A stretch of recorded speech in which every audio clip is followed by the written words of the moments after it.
Mes amis poissons, bonjour et bienvenue sur la chaîne Tarot à merveille. Pour votre tirage général, ceux qui me découvrent, soyez les bienvenus.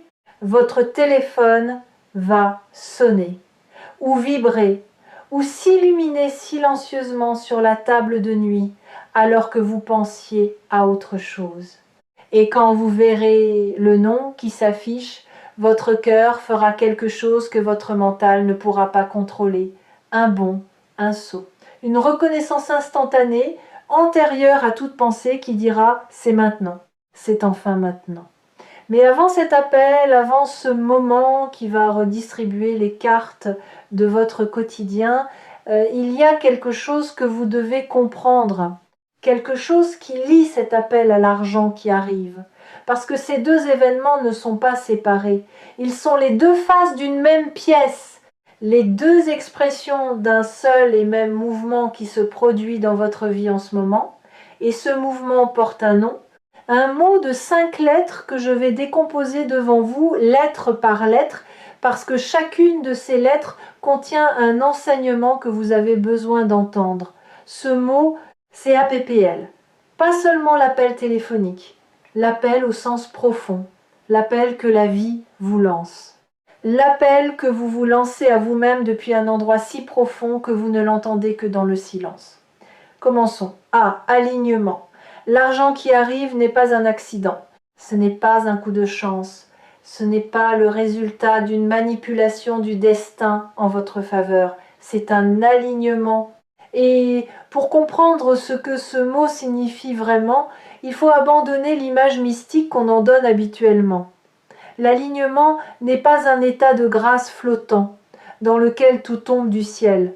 C'est un état de cohérence entre ce que vous pensez, ce que vous ressentez et ce que vous faites. Quand ces trois dimensions pointent dans la même direction, vous devenez un aimant, pas un aimant magique, un aimant logique. Les opportunités vous trouvent parce que votre signal est clair. Les bonnes personnes se rapprochent parce que votre fréquence est stable. Et l'argent circule vers vous parce que vous avez cessé de le repousser avec vos croyances de manque tout en le réclamant avec vos prières d'abondance. Pendant longtemps, vous étiez en désalignement. Vous vouliez l'abondance, mais vous pensiez rareté. Vous demandiez la prospérité, mais vous agissiez en survivant. Vous rêviez de liberté financière, mais vous preniez chaque décision depuis la peur de perdre ce que vous aviez. Ce désalignement créait un signal brouillé, contradictoire, et un signal contradictoire ne reçoit que des réponses contradictoires, des gains suivis de pertes, des ouvertures suivies de fermetures, un pas en avant, deux pas en arrière. Ce qui a changé récemment, ce qui rend l'argent inattendu possible maintenant, c'est que le brouillage se dissipe. Votre pensée, votre ressenti et votre action commencent à s'accorder. Pas parfaitement, pas totalement, mais suffisamment pour que le signal devienne lisible. Et un signal lisible reçoit des réponses lisibles, concrètes, sonnantes et trébuchantes. Cet alignement financier se manifeste dans des détails que vous ne remarquez peu, être pas encore. La manière dont vous parlez d'argent a changé. Moins de plaintes, moins de honte, plus de neutralité, plus de curiosité. Vous commencez à voir l'argent non plus comme un juge qui vous évalue, mais comme un courant qui vous traverse. Et un courant ne juge pas. Il circule. Il va où l'espace est ouvert. Et votre espace s'ouvre. Vous avez aussi cessé, être sans le remarquer, de vous saboter financièrement.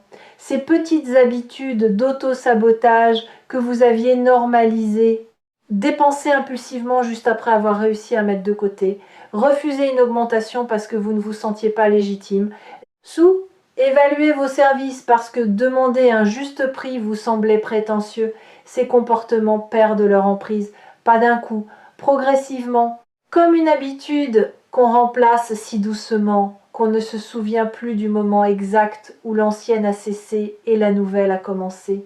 L'argent qui arrive va emprunter un canal que vous n'aviez pas envisagé. Il ne viendra pas du chemin évident. Il viendra d'un angle que votre mental n'avait pas couvert dans ses calculs. Peut-être une compétence secondaire qui se révèle soudain demandée. Peut être un ancien contact qui refait surface avec une proposition, peut être un investissement de temps ou d'énergie que vous aviez fait il y a longtemps et dont vous aviez oublié l'existence, qui produit maintenant un retour inattendu. La forme précise n'a pas d'importance. Ce qui compte, c'est que votre alignement a rendu le canal visible, comme un cours d'eau qui ne peut apparaître que lorsque le sol est prêt à le recevoir. Premier P, présence. Pendant que cet alignement financier se met en place, quelqu'un pense à vous, et pas de manière passive. Cette personne ne pense pas à vous comme on pense à un souvenir lointain en feuilletant un album photo. Elle pense à vous avec intention, avec direction, avec cette impulsion croissante qui précède toujours l'action. Elle est en train de passer du penser au faire, du silence à la parole, de l'hésitation à la décision. Cette personne, vous l'attendez. Peut être que vous ne l'admettez pas ouvertement. Peut être que vous avez construit autour de cette attente une forteresse d'indifférence. Vous avez dit que c'était fini, que vous étiez passé à autre chose, que son silence ne vous affectait plus, et une partie de vous le pensait sincèrement. Mais une autre partie, celle qui vit en dessous des déclarations, celle qui habite dans le ventre plutôt que dans la tête, cette partie-là attendait patiemment, sans faire de bruit, sans déranger l'édifice d'indifférence que vous aviez si soigneusement construit. Et c'est cette partie silencieuse qui va reconnaître l'appel quand il viendra. Pas votre mental, pas votre orgueil, votre ventre. Cet endroit en vous qui sait sans raisonner, qui reconnaît sans analyser, qui répond avant que la question ne soit formulée. Cette personne traverse elle aussi quelque chose, pas la même chose que vous, mais quelque chose de parallèle, un mouvement intérieur qui la pousse vers vous avec une force qu'elle ne comprend pas entièrement. Elle a essayé de l'ignorer, de le rationaliser, de se dire que c'était de la nostalgie, de la faiblesse, du manque passager. Mais ce mouvement ne ressemble à aucune de ces choses. Il ressemble davantage à un aimant, à une boussole dont l'aiguille pointe obstinément dans votre direction, quoi qu'elle fasse pour la détourner. Elle a être pris son téléphone plusieurs fois déjà, ouvert la conversation, tapé quelques mots, puis effacé, refermé, posé le téléphone et recommencer le lendemain. Ce cycle d'approche et de retrait est le signe que le désir de vous contacter est réel, mais que le courage n'est pas encore au rendez-vous. Il le sera bientôt. Le courage s'accumule comme l'eau derrière un barrage, goutte après goutte, et un jour, le barrage cède. Non pas parce qu'une goutte particulière était plus lourde que les autres, parce que la somme de toutes les gouttes a dépassé la résistance. Le barrage de cette personne est sur le point de céder. La présence de cette personne dans vos pensées ces derniers temps n'est pas un résidu nostalgique. C'est un signal de proximité. Quand quelqu'un s'approche de vous sur le plan énergétique, votre inconscient le perçoit avant que le monde physique ne le confirme. Vous pensez à quelqu'un davantage, vous rêvez de lui, vous croyez entendre sa voix, vous tombez sur des choses qui le rappellent, non pas parce que vous êtes coincé dans le passé, mais parce que l'avenir envoie ses éclaireurs. Deuxième P, permission. Voici peu, être la lettre la plus importante de tout ce mot, et elle ne concerne ni l'argent ni cette personne. Elle vous concerne vous. La permission est le goulot d'étranglement de votre vie. Pas le talent, pas les opportunités, pas la chance. La permission, ce que vous vous autorisez à vivre, à recevoir, à désirer, à espérer. Et cette permission, personne ne peut vous la donner sauf vous-même. Vous avez passé des années à attendre que quelqu'un d'autre vous donne la permission de réussir financièrement, la permission de vouloir plus que le strict nécessaire, la permission d'être heureux sans culpabilité, la permission de reprendre contact avec quelqu'un ou d'accepter que quelqu'un reprenne contact avec vous. Vous attendiez un feu vert, un signe extérieur, une validation qui vous autoriserait à désirer ce que vous désirez. Mais le feu vert n'est pas extérieur. Il n'a jamais été extérieur. Il est dans votre poitrine, là où votre cœur bat en ce moment. Et il est allumé depuis le début. Vous ne le voyez pas parce que vous cherchiez dans la mauvaise direction. Vous regardiez dehors alors que la lumière était dedans. La permission de recevoir l'argent qui arrive signifie cesser de croire que vous ne le méritez pas. Cessez de chercher la raison cachée derrière chaque bonne nouvelle. Cessez de vous dire que quelque chose d'aussi bon ne peut pas durer. L'argent qui vient vers vous ne vous teste pas. Il ne joue pas avec vos nerfs. Il vient parce que le courant vous porte dans cette direction et que vous avez enfin cessé de nager à contre-courant. Il y a une scène qui se rejoue dans votre esprit chaque fois qu'une bonne chose se profile. Vous le savez, vous la connaissez par cœur.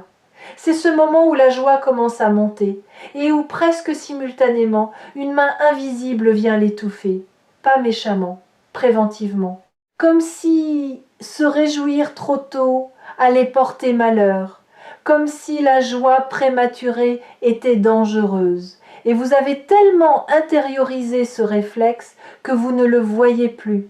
Il fait partie de votre fonctionnement normal. Sentir la joie monter, la brider, se protéger, attendre la confirmation avant de se réjouir. Puis, quand la confirmation arrive, trouver la prochaine menace potentielle, et ainsi de suite. La joie toujours reportée, toujours conditionnelle, toujours soumise à un mais qui la réduit avant qu'elle ne puisse s'épanouir. Ce réflexe-là, c'est la serrure la plus résistante de votre prison intérieure. Et la permission dont je parle est la clé qui l'ouvre. La permission de se réjouir avant la confirmation.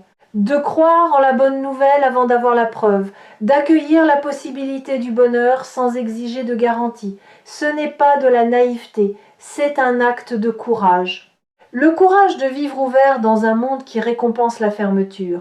La permission de recevoir cet appel signifie cesser de punir cette personne par votre froideur ou cesser de vous punir vous-même par votre rigidité.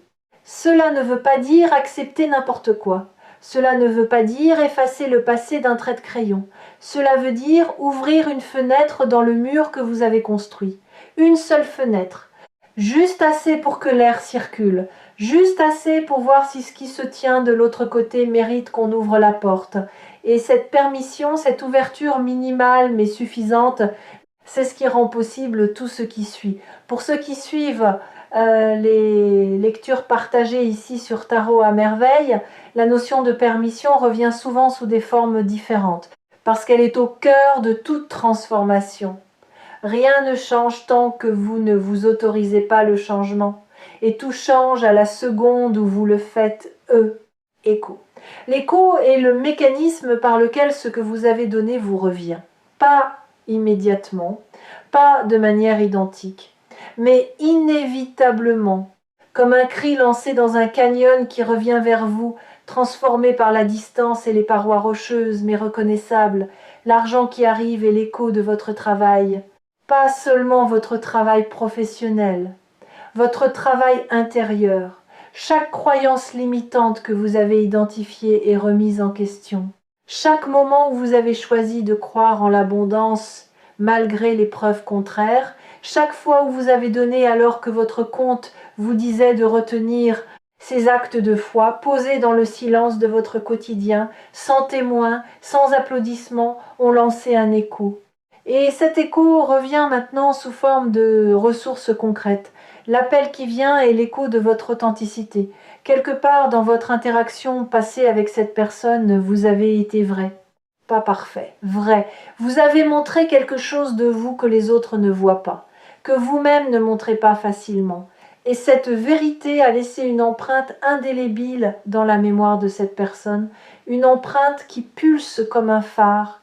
Et maintenant, après le temps nécessaire pour que l'écho fasse son voyage, cette vérité revient à travers la voix de quelqu'un qui a besoin de vous la renvoyer, de vous dire, par sa présence renouvelée, que ce que vous êtes compte, que ce que vous avez montré a été vu, gardé, chéri en silence.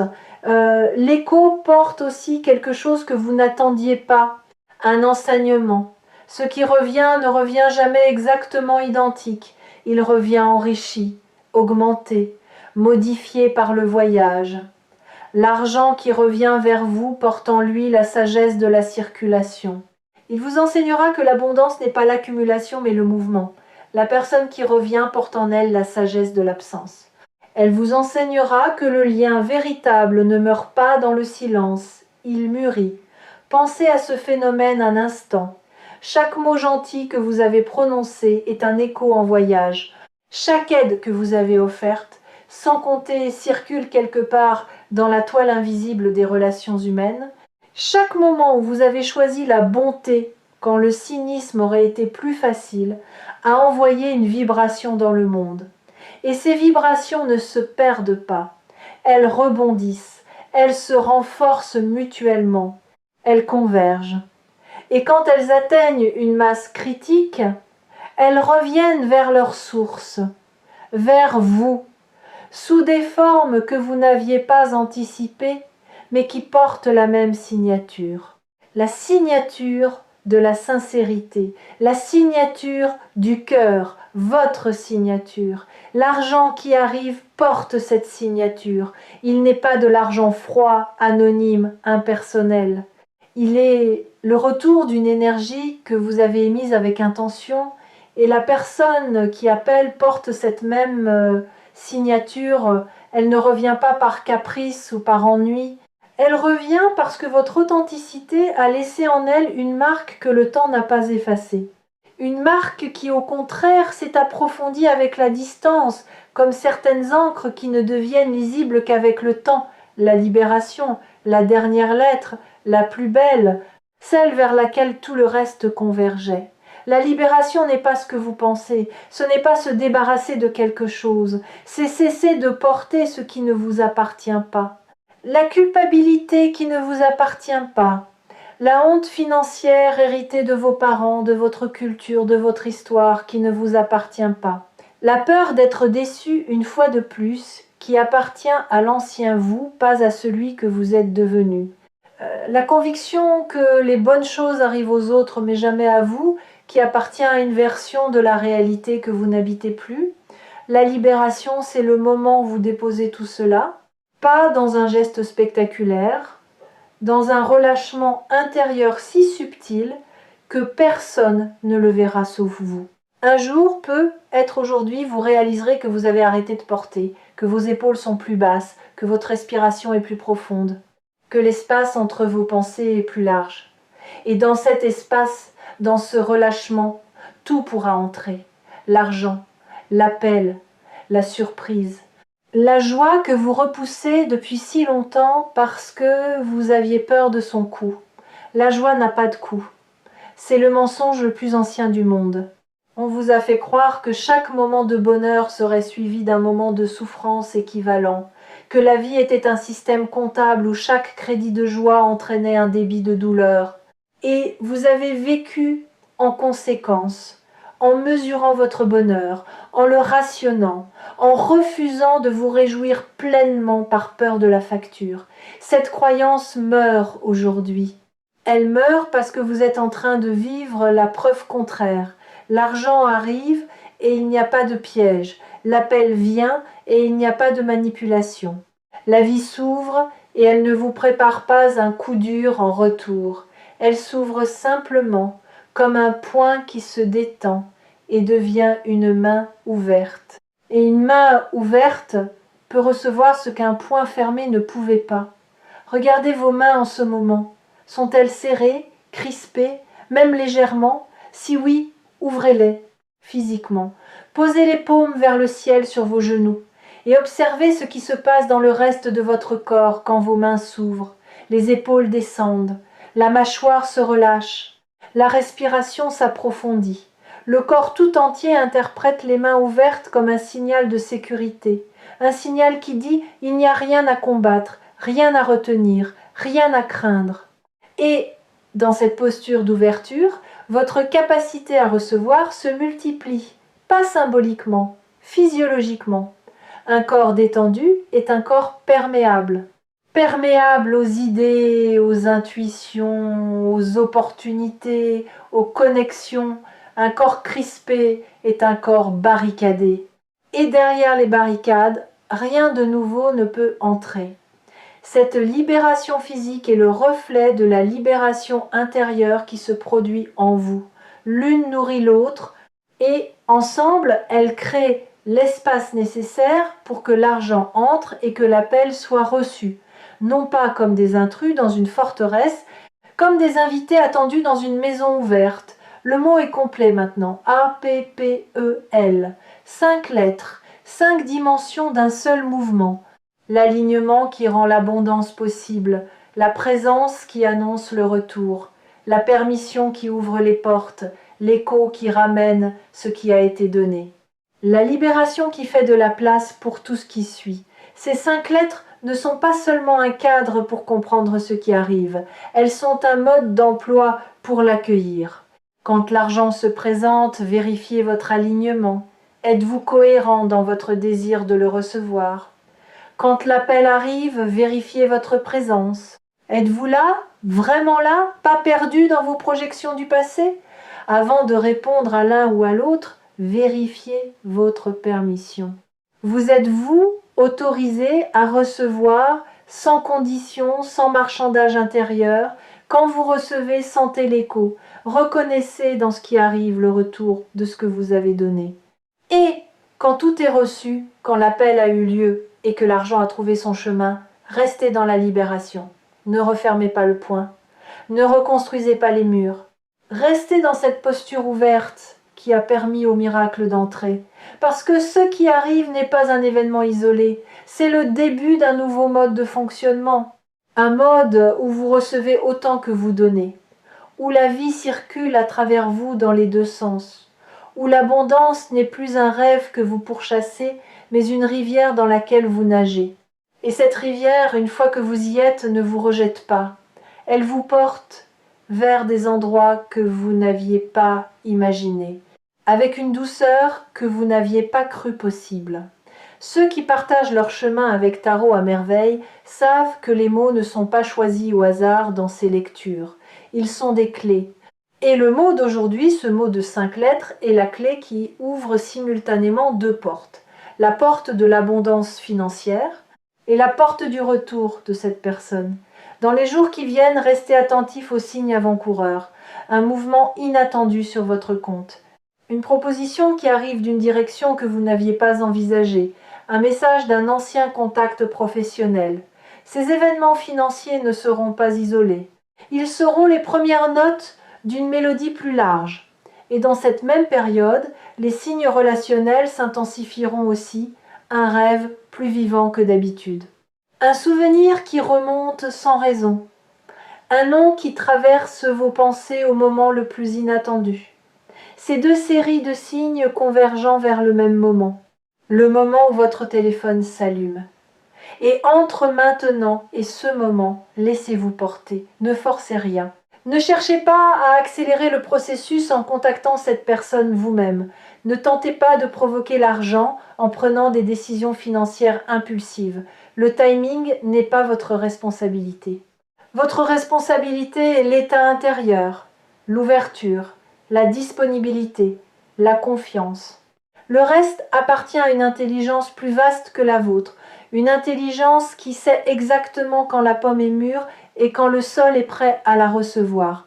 Vous avez assez forcé dans votre vie, assez poussé, assez tiré, assez essayé de contrôler chaque variable. Et le résultat de tout ce forçage a été l'épuisement, pas l'abondance. Ce qui arrive maintenant arrive précisément parce que vous avez relâché, parce que vous avez accepté, ne serait-ce qu'un instant, que tout ne dépend pas de vous.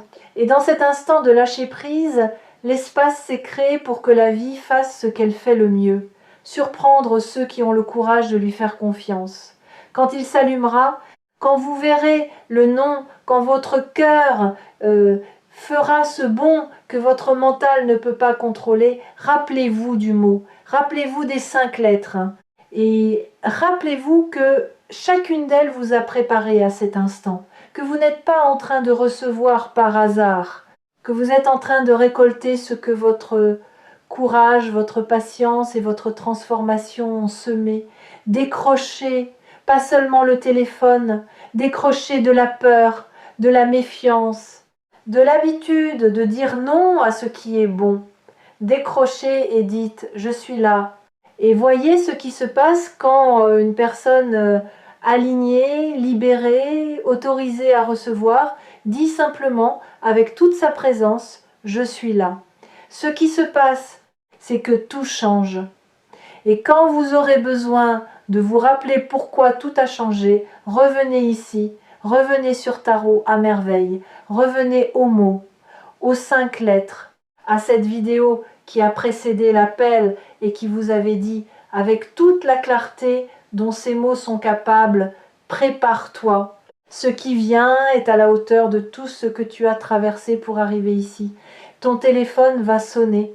Et cette fois, tu es prêt à répondre, prêt à dire oui, prêt à recevoir, prêt à vivre ce que tu mérites depuis toujours. Et ce que tu mérites dépasse tout ce que ton imagination la plus audacieuse a osé te montrer.